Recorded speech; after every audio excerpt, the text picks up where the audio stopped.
तुलसीदास जी लिखते हैं, तुलसीदास जी हमारे बहुत बड़े कवि थे, बड़े ज्ञानी थे।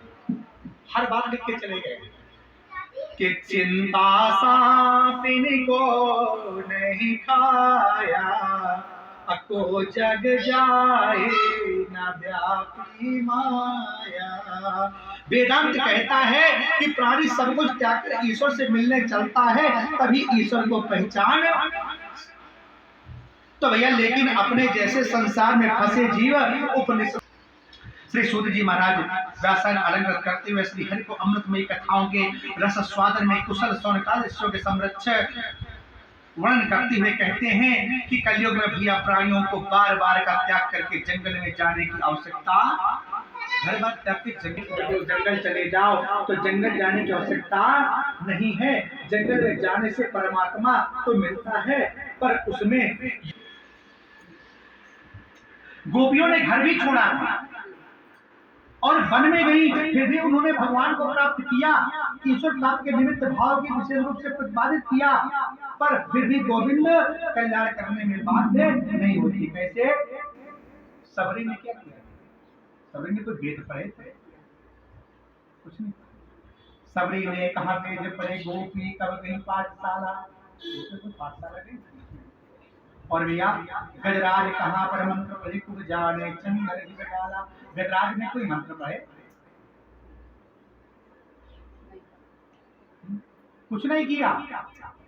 गजग्राह जल के अंदर लड़ने लगे लड़ाई, और जब गज हार गया बाजी, जब जान पे बनाई तो मोहन की बीवी सर मोहन को बुलाया था, तो फिर भगवान कैसे बोले तो नंगे पे फिर तो उन्होंने नहीं देखा कि मेरे पैर में खड़ा हुआ है कि नहीं है, पीताम्बर मेरे पट्टा पड़ा हुआ है कि नहीं पड़ा हुआ है, वो तो अपने भक्त की आवाज सुन करके फटाफट दौड़ते चले आते हैं।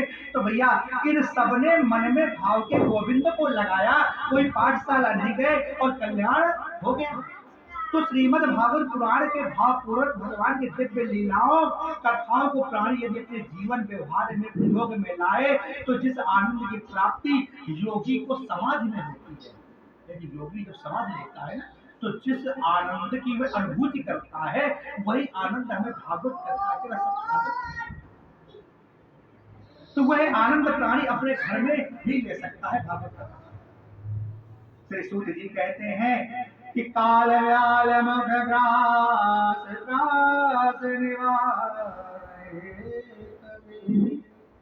श्रीमद् भागवत शास्त्रम करो कीरेण भाषितम्।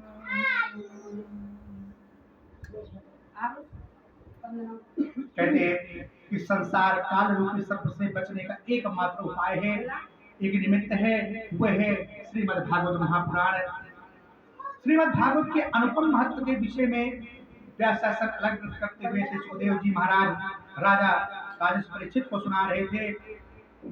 जिस समय कथा चल रही थी उस समय देवताओं ने क्या किया कि अमृत कलश लेकर के आए सुखदेव जी के पास कि आप ये अमृत कलश ले लीजिए और अमृत पानी कर लीजिए।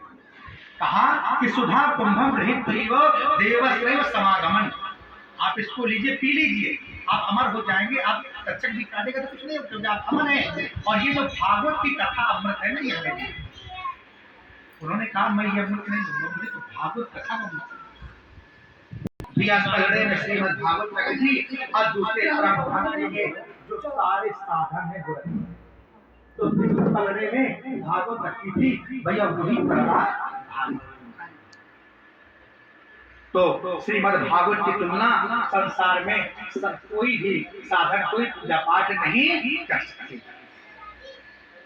तो जग के सब लाभ पराजित हैं, सत्संगति वाले लाभों से स्वर्ग आदि तुच्छ तुल्य पर सत्संगत के सुख। तो सारे ऋषियों ने आश्चर्य होकर श्रीमद् भागवत को भागवत रूप में स्वीकार किया और शास्त्र पठन और श्रवण करने से शीघ्र ही मोक्ष फल देने वाला है। इस कथा को प्राचीन समय में सनकादिक ऋषियों ने ब्रह्मर्षि नारद जी को सप्ताह श्रवण के द्वारा ही मुक्त होने का मार्ग बताया था। सूर्य महाराज के वचनों को सुनकर सनकादिक ऋषि पूछते हैं कि प्रभु, सनकादिक ऋषियों ने ये लोग विक्रय में प्रवृत्त चंचलता युक्त नारद जी को सप्ताह विधि श्रवण और श्रद्धा कैसे उत्पन्न हुई? तो नारद जी महाराज सुबह रुकते ही नहीं, जो घड़ी रुकते हैं कर देते हैं। तो सूर्य जी कहते ऋषियों, इस संबंध में मैं तुम एक भक्ति पोषक उपाख्यान सुनाता हूँ, जिससे आप लोगों को कथा और सत्संग के श्रवण से होने वाले लाभ मिलेंगे। सूर्य जी कहते एक बार चारों संतान सनक सनंदन संत कुमार सनातन ये महर्षि भगवान के दर्शन करने सत्संग के लिए बदन का आश्रम गए। वहां पर उन्होंने देवर्षि नारद जी को खिन्न और व्याकुल देखा। उन्होंने नारद जी से पूछा, नारद आप उदास और चित्त कहां से आ रहे हैं? नारद जी के मन में व्याकुलता, क्योंकि व्याकुलता जब किसी व्यक्ति के अंदर होती है उसका चेहरा अपने आप बताने लगता है कि व्यक्ति कुछ परेशान है, वो परेशानी उसको होती है, उसके चेहरे से झलकने लगता है। तो नारद जी महाराज से कुछ ऐसा ही झलका, तो उन्होंने पूछा कि नारद जी महाराज ये व्याकुलता कैसे है? नारद जी कहते हैं कि ऋषियों में पृथ्वी को श्रेष्ठ समझकर वहां गया था, पृथ्वी पर घूम के आया हूँ। वहां पर मैं कहाँ गया? पुष्कर गया, काशी गया, गोदावरी गया, कुरुक्षेत्र से रंग पंटम सेतु बंध रामेश्वर आदि तीर्थों में घूमता रहा। फिर भी वहां पर अधर्म के मित्र कलयुग ने सारी पृथ्वी पर अपना आक्रमण कर रखा है। मुझे वहां पर कोई ऐसी नैतिक चीज देखने को नहीं मिली, सब कुछ अनैतिक ही। सत्यम नास्ति तपम शौचम दया दानम न विद्यते। न दया है न दान है, न सत्य है न तप, कुछ भी नहीं, न मारना है अस्तिमानी है। तो भैया गृहस्थों के ऊंचे ऊंचे मकान आश्रम बनाकर सब विषयों में फंसे पड़े हुए हैं।